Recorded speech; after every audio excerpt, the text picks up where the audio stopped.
Evening, everybody, and welcome to another teacher talk session tonight. And tonight we have another very special guest, as usual. You know it. Every week we have a different guest, and they are all very special for me and for you. And tonight we have another very important teacher trainer, and I know that most of you know her, and she is freelance teacher trainer and also Celta and Delta tutor. And she is Elna Coetzer, and now I'm waiting for her to join us here to the live session. When she comes, we are going to start our session, and I'm sure that you are looking forward to listening to her tonight. So let me look at her. Good evening.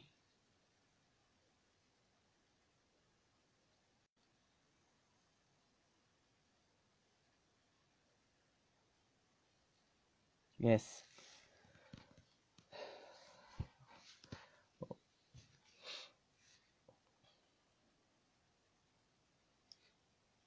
I have invited her to join us.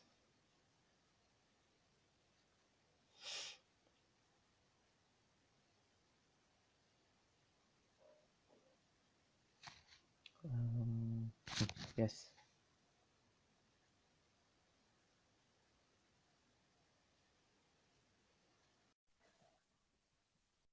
I think. Yes, there she is. Good evening, Elna. It's great to see you.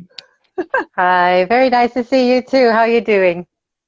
It's great. It's great. It's wonderful. Wonderful. And I would like to thank you for accepting my invitation to Teacher Talks session for live. It's really wonderful to see you here, and it's going to be a really great to listen to you tonight.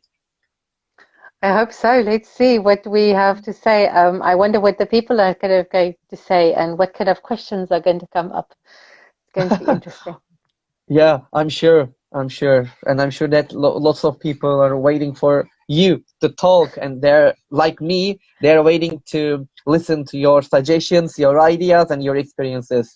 Okay, Hmm. so they can come step by step and slowly. And so if you're ready, and we can start.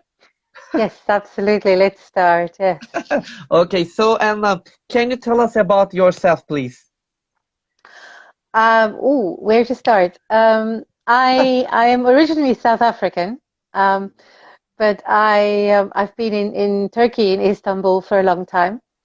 And I've had the privilege of working in Turkey, where there's such a big ELT market, which gave me the opportunities to do all kinds of things. Volkan, I'm sure Yes. there's always possibilities, I think, here in Turkey, and so I Yes, of had course. um, I had the opportunity to do all kinds of things.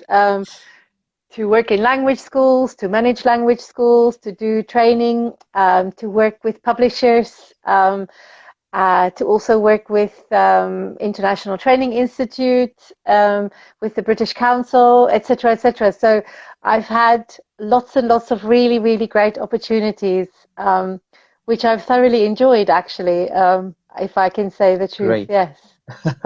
Great, Anna. Great. Thank you. So, what about your teaching experiences? Can you tell us about a little bit to us, your teaching experiences? I've had loads of experiences, and actually, I've had 3-year-old students, and I had 73-year-old students. Wow. Okay, and everything in between, really. Except actually, I've never really taught at prep school. Yeah, so that age group, I've never actually really had to teach a group of 18, 19, 20-year-old students. Yeah, but Yes. all the other bits and I've kind of taught all of those kinds of students. And actually, I'm going to say I really enjoyed working with adults. I really love working with adults. Um, but I also really enjoyed working with the 3-year-olds and the 4-year-olds and those little guys. Yeah. Yes. I can remember, for example, they never realized that I could speak Turkish. So the whole year we had conversations. Yeah. So they would say something in Turkish and I would respond in English. And they never realized that I understood what they said until at the end of the year when they saw me speaking Turkish to another teacher, and then they realized, ah, she speaks Turkish. Yeah, great moment for them. Actually, very surprising. Very much so, yes. Okay, and is that all about the teaching experience? Yes, I've, like I say, Okay, I've kind of got all kinds of levels of experience, yes. okay. Thank you, Elna. So my other question is that what was your favorite moment or experience in your own education? Hmm, that's a good question. I think there are lots of really, really good experiences. And I think also there are lots of experiences that humble you, I think, almost, because you think you know everything maybe, or you think that you are completely prepared, and then you Uh-huh. realize actually not. Um, One of my favorite experiences was when I was at university, I took a course learning Arabic. Learning But Arabic. Wow. yes, yes. But it was standard Arabic.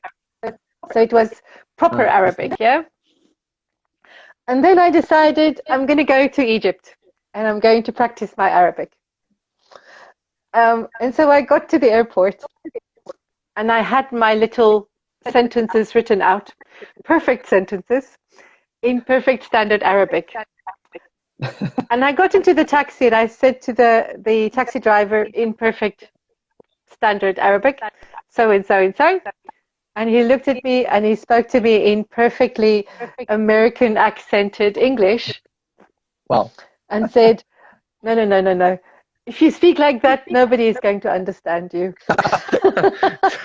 It's a very nice moment. And so I thought, well, there we go. I spent such a lot of time and effort on trying to learn this standard Arabic, and actually, what I needed was obviously what the people speak in Egypt. Yeah, I so see. that was it. Nice experience about it. Great. So, Elna, my other, can I move? Other question? Yes, of course. Yes, Okay. absolutely. Please So, continue. okay, okay. So, can you tell us about your current business and what kind of things you are doing now? Um, well, you know that we are all online, Yes. um, and I've kind of worked with International Training Institute for a long time now. Um, but I've recently started working full time at ITI. Wow. Um, and so I do a lot of Celta courses and Delta courses. Um, and so we've recently received permission from Cambridge to also do the Delta courses online. Uh-huh. Up until a week or two ago, we were not allowed to do Module 2 online. And so we've received permission to continue doing this online. And so now I think we're probably going to have quite a few people who started before the pandemic Yes. and then couldn't continue because there were no Mm-hmm. classes. Yeah. And so that's what I'm doing. Um, Nice. and I think, the Delta courses, I think, is what I really enjoy at the moment because they are challenging.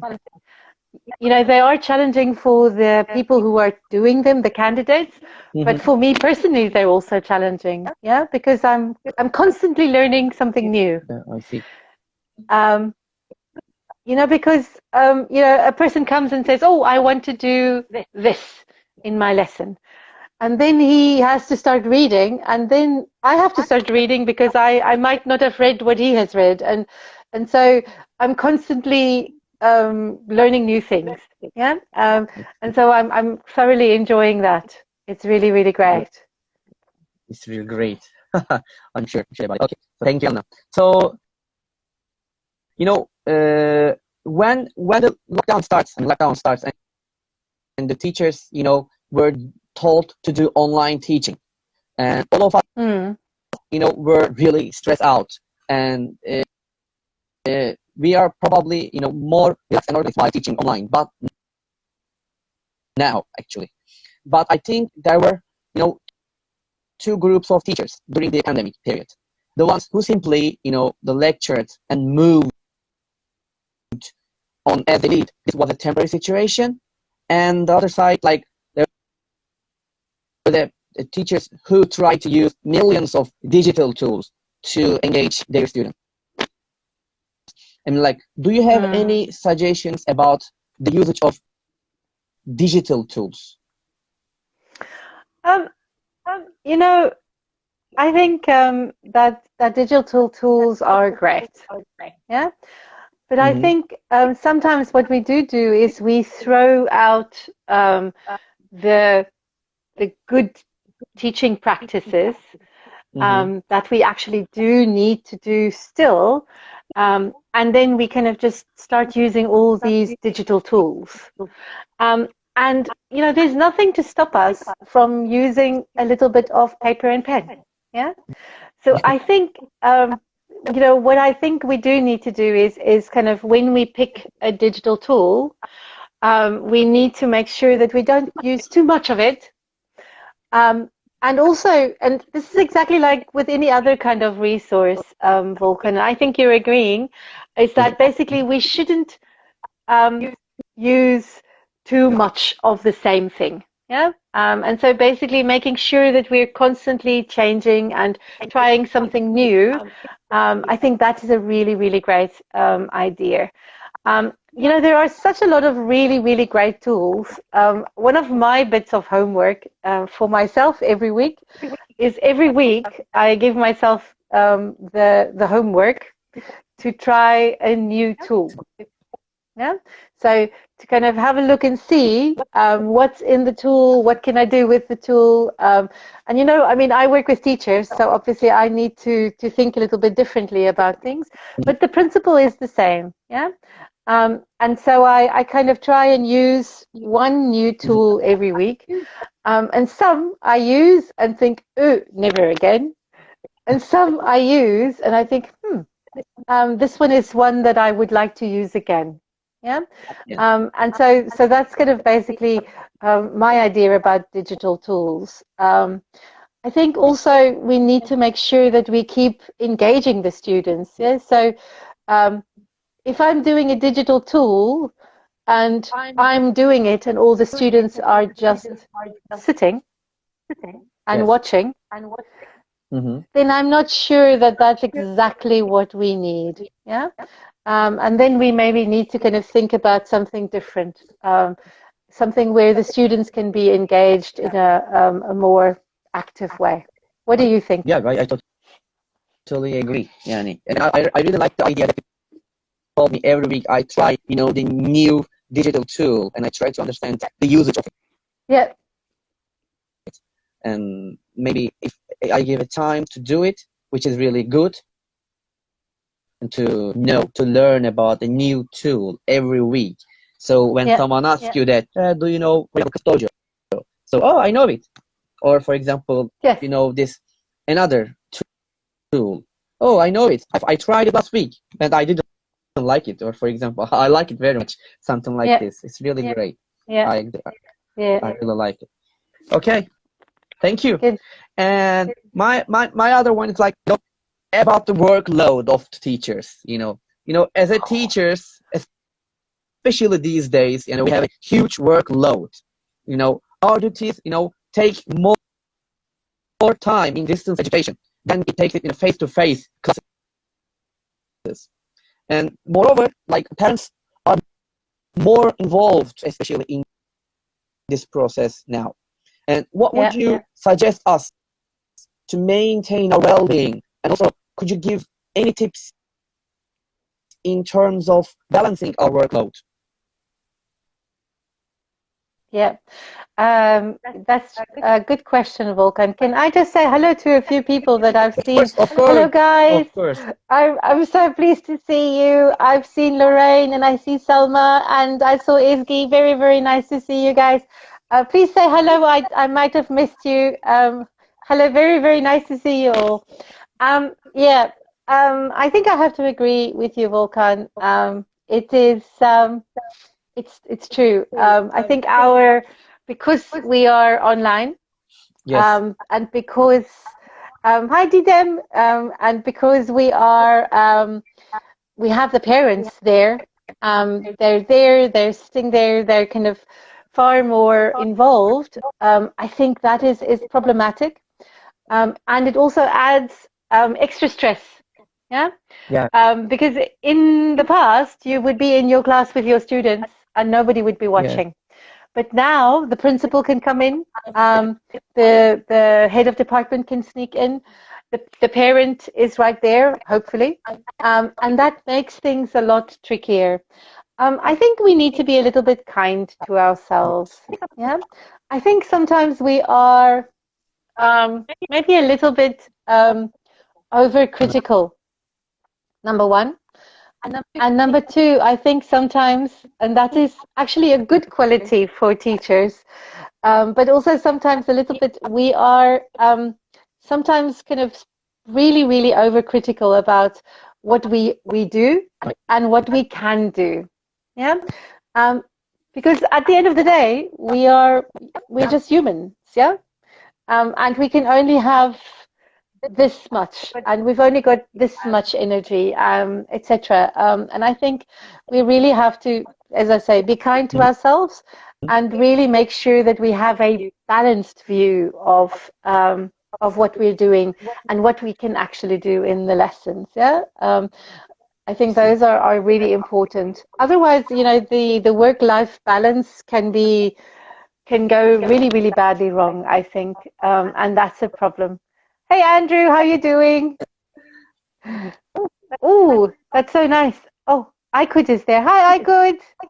In any case, guys, so that's what I was thinking. Yes. What do you think, Volkan? Because I know that you guys are also teaching online. Yes, of course. And I totally agree with you. Like, the situation is the same here. Before we moved to the online teaching, as you said that, our maybe workload was not much like this. But after we moved to the digital platform, the online teaching, it doubled, I think. Yeah, doubled. And also, as you said, the parent situation also comes in. And also, we have to be really careful about the things that we are doing during the class. And for every details, we should be really careful about it. Because, while you are teaching something, suddenly you can see a parent like, hello, how are you doing? And they're in front of the screens. Now, we are watching YouTube or something like this, and you get more stressful about it. So you need to be careful about the situation. That's what I think. Yeah. Oh, very much so. Yes, I think it's the stress levels are a lot higher, I think. Yeah. Because of all of these other things that are happening. And I think also what often happens, and I saw this, with my partner, for example, is often you don't have the real tools that you can use, or the materials to use. And I think this is kind of one of those things that make it a lot harder. Yeah. And I think that's kind of really, really tricky. Yes, you're right. Thank you. And what's that? Unfortunately, I have a problem receiving your voice. I think I can hear you clearly. I don't have a problem. Yes, I can also hear you clearly. I don't know. Yes. maybe there was the connection problem. Maybe anyway. Maybe I try to speak a little bit louder. Okay, maybe I try to speak to this one. Okay, so and thank you for the answer of the question. So my other question is about the course books. Most of the schools seem addicted to course books. However, during the lockdown, most of the students couldn't reach their course books as they left them at school. Therefore, the teachers had to find or create, new materials to teach. And I think it was a great opportunity for teachers to define the place where course books stood in our life. Do you think the course books are essential components of our lessons? And also, what is their place in education?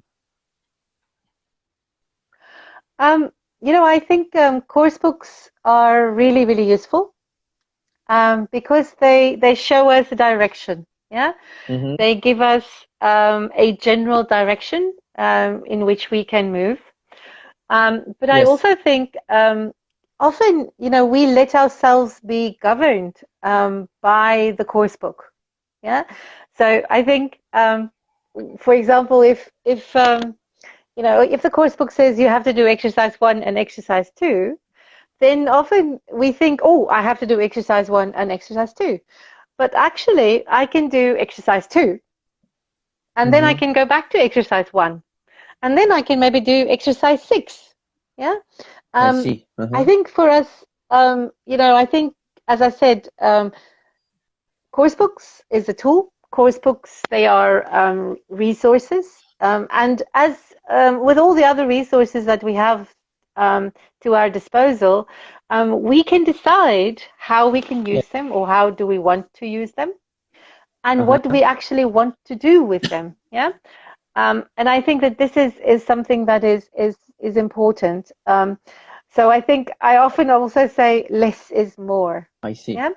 So for example, when you have on a page in the course book, you've got, let's say you've got 5 or 6 activities. Do you really have to do all those activities?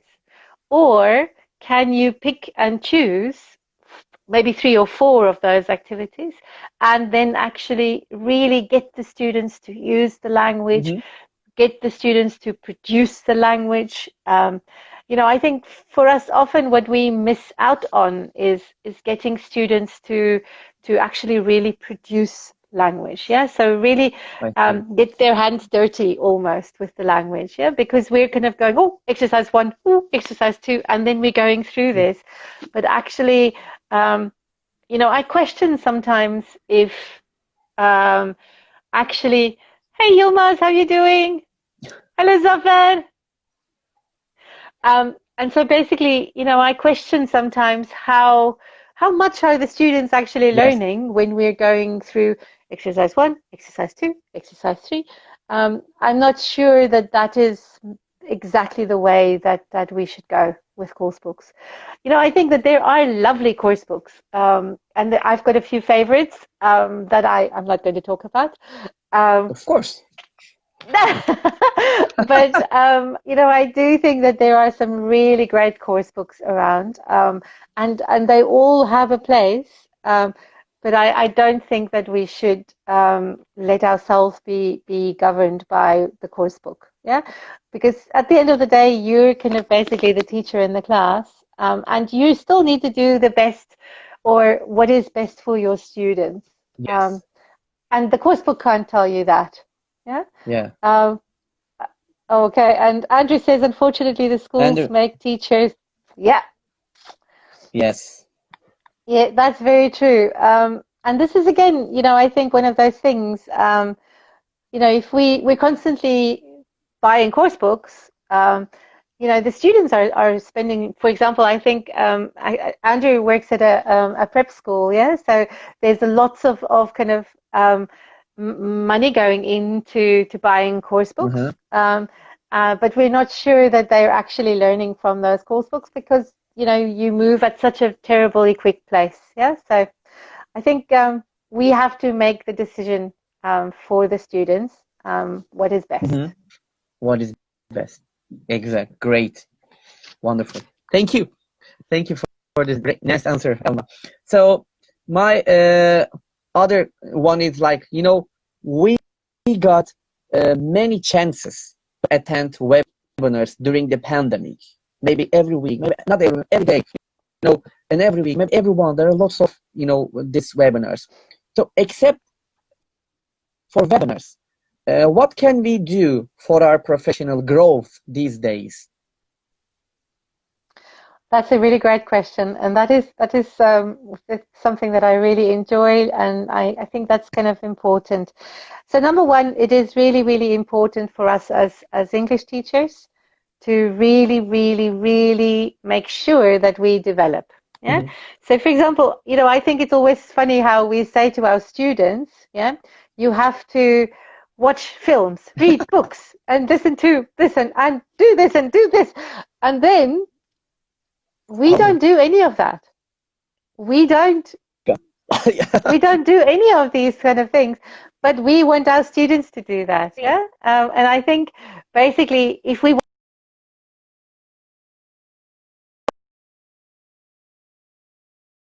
role model.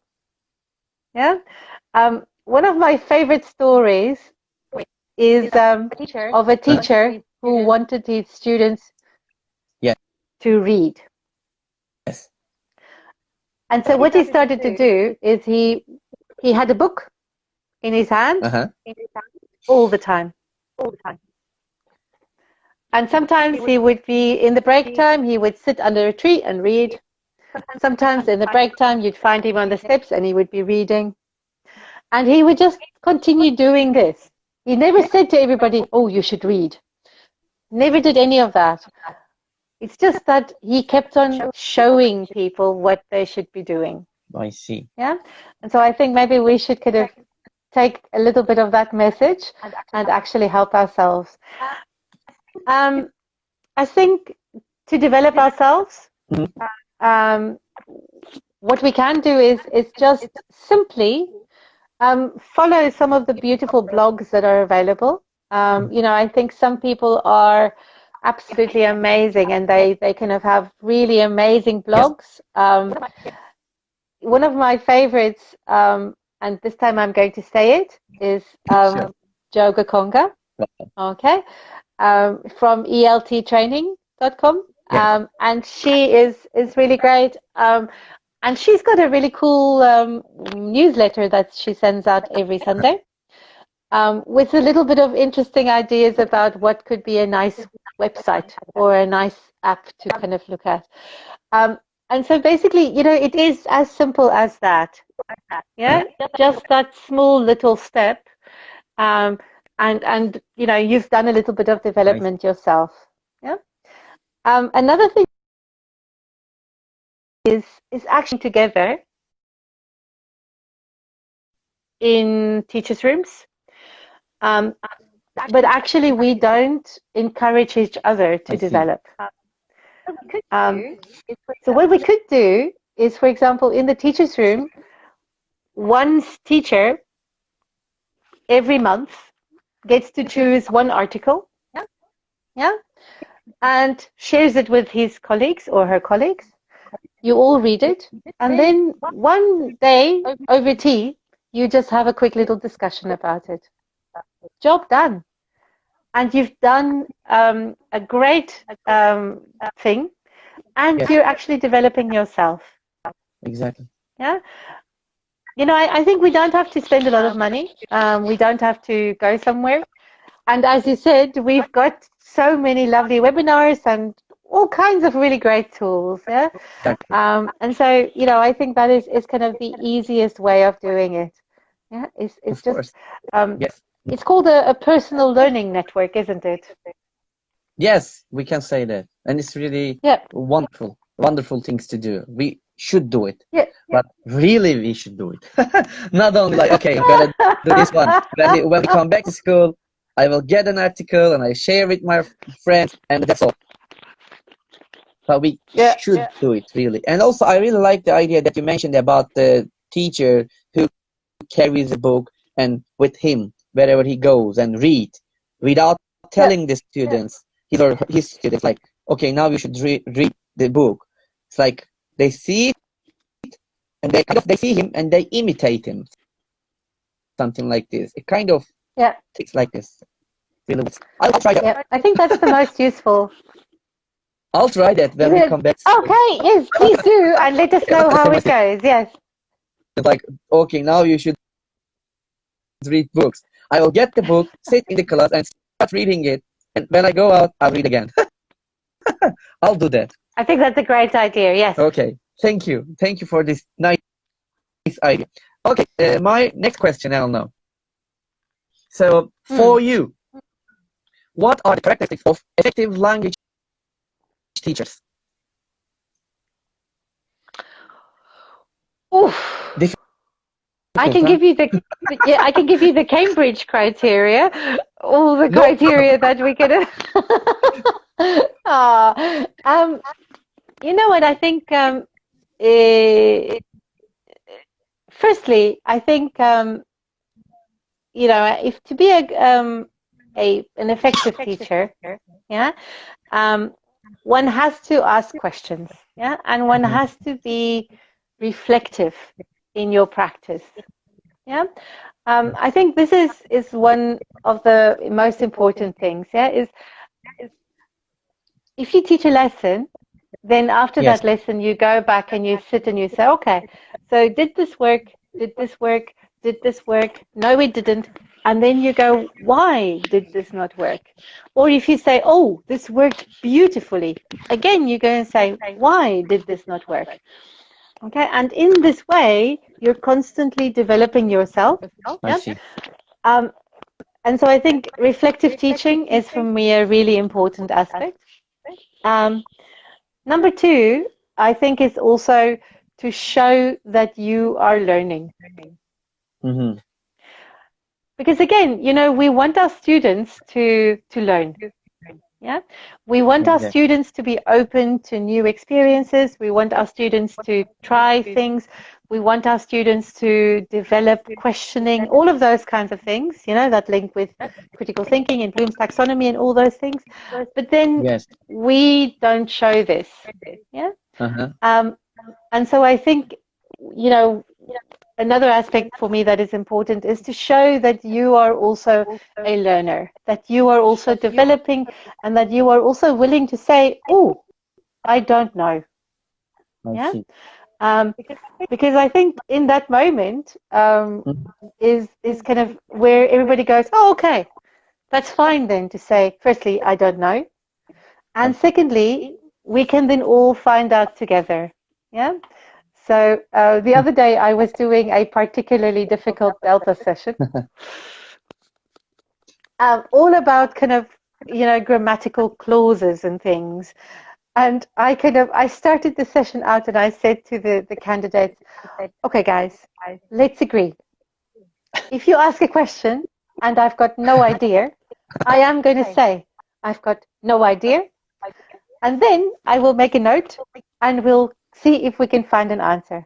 And I think this is kind of probably a really important aspect. So I've got two things on my list: reflective teacher and a learner. A lifelong learner.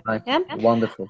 Another thing I think is also someone who is creative. Yes. And kind of interested and trying out new things. I'm not saying that you have to like the new things, but I do think that this is important because again, we're expecting this from our students. I see. You know, when my student is doing a writing, we say to our students, think a little bit more creatively. But then what do? I give the students a gap fill. Then basically I'm saying to the student, do this, but what I'm actually doing is not it. And so I think those things are for me important. And the fourth thing is kind of basically just kind of be yourself and connect with the students. I think there's really no need to try and show them someone else or try and be someone else. I think, that's just a waste of time, really. So just be yourself and connect with the students and show them I that see. you're really interested. Yeah, Yeah, that's that's it, I think. point. Thank you. Thank you very much, Elna. It's nice for this great answer. Thank you. So, my other question is,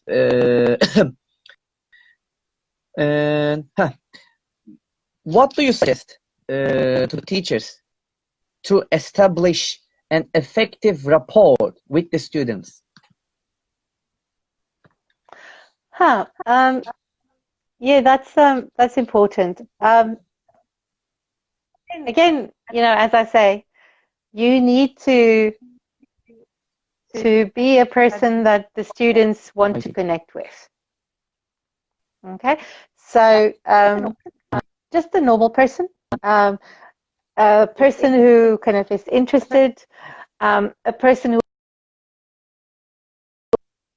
questions in the class because we kind of have to ask it because we're maybe doing some kind of language structure or something. But actually, if we made a little change, then we could make it as if it is a real conversation. Yeah, and I think that is actually, I guess, building rapport is about being real. Yeah, and connecting with the students in all kinds of ways. Yeah, so I think that is kind of important. Yeah, those are the things. Humor, knowing their names, making also sure that they know who you are. Yeah, I think this is important. Is that students know who you are. I once worked with a group of teachers, and I realized that the students had been working with one teacher for 2 years, but they didn't know that he was from, what is that place near Manisa? From Torbalı. Torbalı, Torbalı. İzmir. Yeah. And so he was from Torbalı, and that was the first question that I asked him when I met him the first time. I asked him, where are you from? And he said Torbalı. And I made a little joke about the fact that Torbalı means with a bag kind of thing, But his students, they didn't know about that. Yeah. And they'd worked together for 2 years. Wow. And I think that is one of those things that we also have to think about, is sharing. Yeah, definitely. You are right. I really like that one. Torbalı one. Nice. Okay. Thank you, Elna. So my other question is like, what do you think about the future of language education?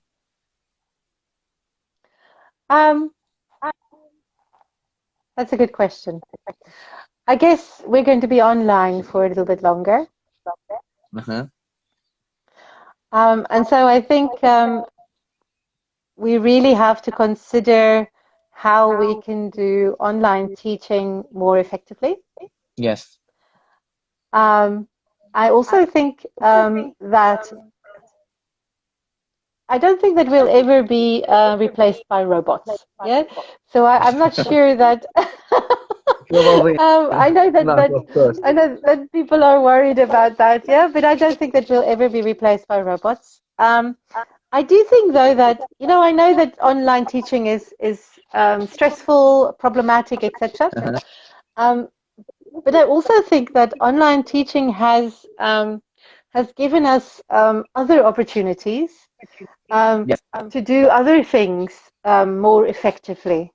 Yeah. So, for example, if you're doing a writing lesson, now you can get the students to post something. You can get the students to share with Google Docs. You can make a Padlet and they can share. There are lots of really, really great tools around. That does make online teaching interesting. Yes, exactly. Creative. Yeah. And so I do think that we can actually do something interesting and creative for our students. And also, again, learn together. Yeah. I think that is kind of one of those things. So, for example, nothing stops us from actually making a little poll and asking the students how they like a certain activity. Yes, you're Yeah. right. Or checking if the students kind of wanted to do something or how they think that something could be different. Yeah. We can just make a little poll and check what they think.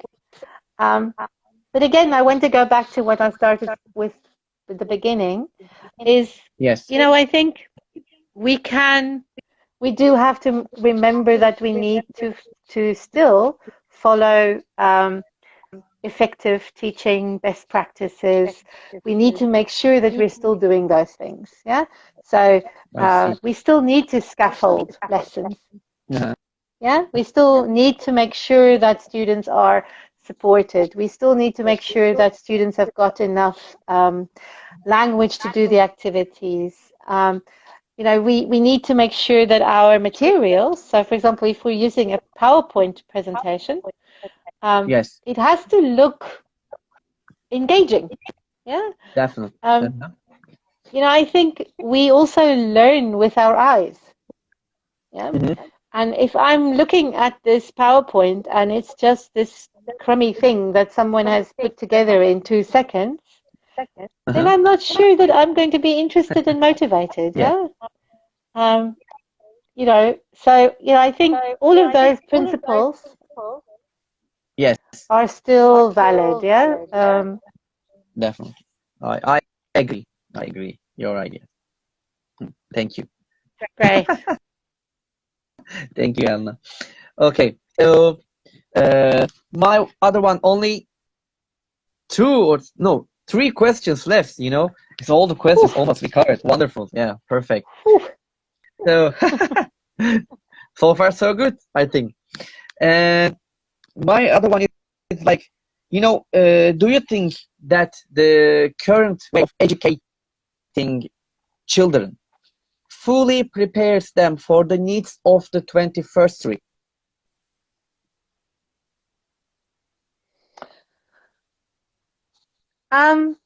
I think we are trying.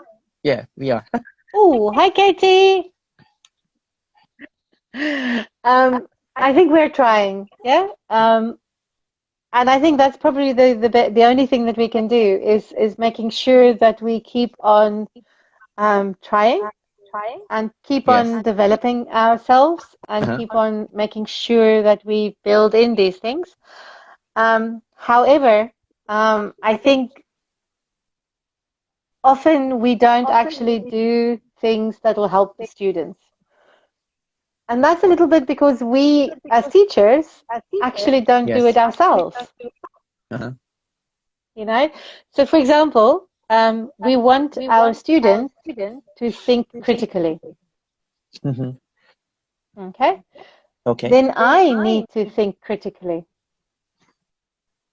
I, as a teacher, I need to think critically. I need to exhibit critical thought in my lessons. I need to make sure that the students realize that this is a fundamental thing that we all do all the time. Yes. Yeah. And this kind of connects again with basically, if I'm not doing it, how can I expect it from my students? Yeah. And I think that's probably kind of a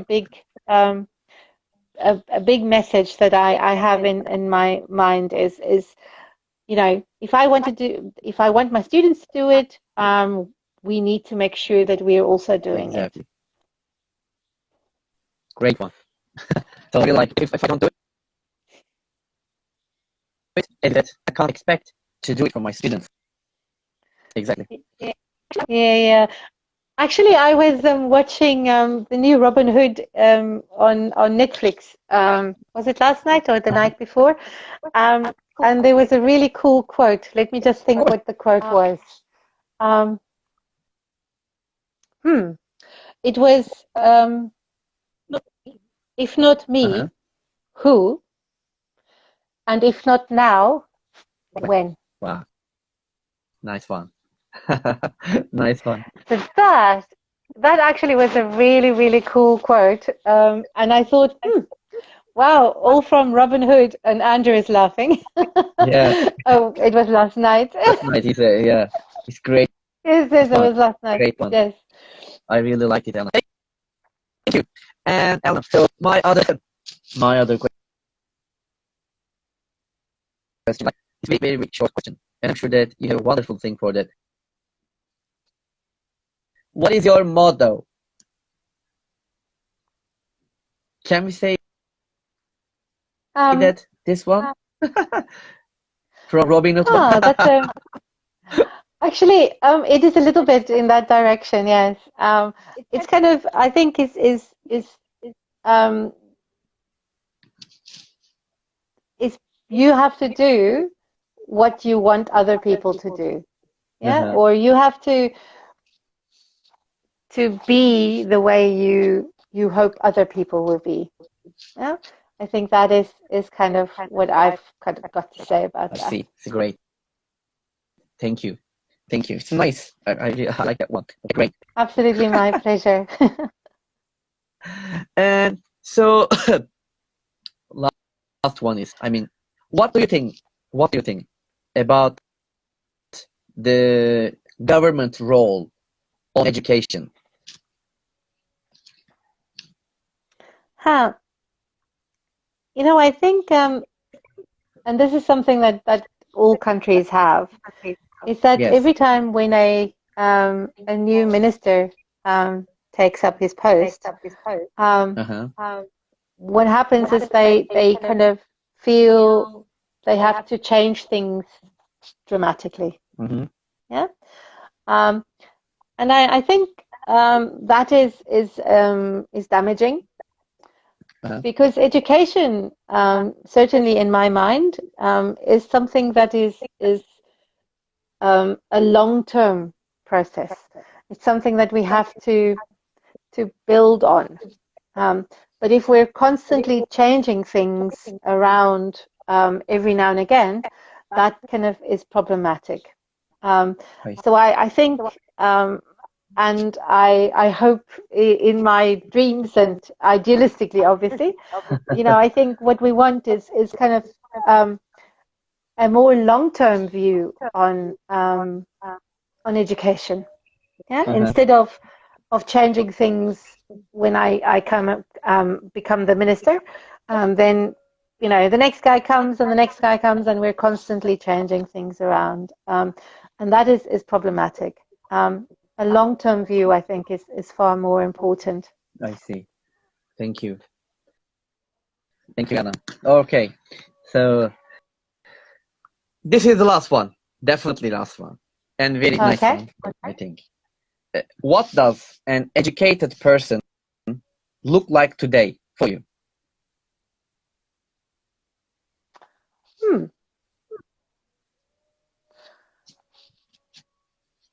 I think that there are still things that are valid, um, that has always been valid, of an educated person. It doesn't, for me, an educated person doesn't have anything to do with the economic person, the clothes that the person wears, Mm-hmm. where the person lives. None of those things are important. I see. Important are things like reading. Yes. Important are things like being interested. Uh-huh. Important is asking questions. Yes. And yes, Farad, carrying a backpack, absolutely. Backpack. Nice one. But also, I think those are important things. Um, and that's a nice one. Thank you, Andrew. Yes. Fixed mindset. Someone who is open. Yeah, Yeah. Oh, yeah. Someone who is again, I think someone who tries things, someone who looks at things, and kind of is open to new experiences. uh-huh. I think that is. I think. Oh, Wears that's a nice glasses one, and a Katie. wooden. It's wonderful. Wears glasses and has a wooden roof. Yeah, it looks like Yeah. you. Yeah, absolutely. Yes, exactly. Yes. Exactly. And so that's so funny. I guess, those are the things that are important. I think we are often too much focused on material things, Yeah. things like, the label of my jeans or I don't know, where I'm going to school or how much money I have in the bank. But I don't think that those things are so important. I agree. You're right, especially these days. Yes. Okay. Thank you. Thank you very much. It's that's all. That's all. That's all my questions. Yeah, we have Okay. completed all of them, and that I didn't understand. That how the time passed. It was wonderful. Your suggestions, your ideas. The way you speak to us, and dealing with the audiences, they were perfect. Thank you very much. Well, it was an amazing. That's very, very kind. Yeah, this was an amazing night with us. And lastly, what would Hmm. you like to say to all the teachers, all listeners, or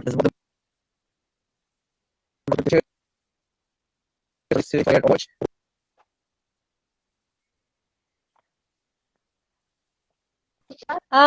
Last thing that I want to say to teachers, yeah, um, remember to be Huh? kind to yourself. Remember to continue trying different things, yeah, and make sure that you have lots Yeah, and lots of yeah, coffee coffee is or tea yeah, tea. Okay, thank you very much. or whatever you would like to drink. Yes. Yeah, it's the kind of choice you want to bring. But thank you. It's so very, very nice to see everybody. It was so lovely. Hi, Sibel. Very nice to Yes, see this you. is also and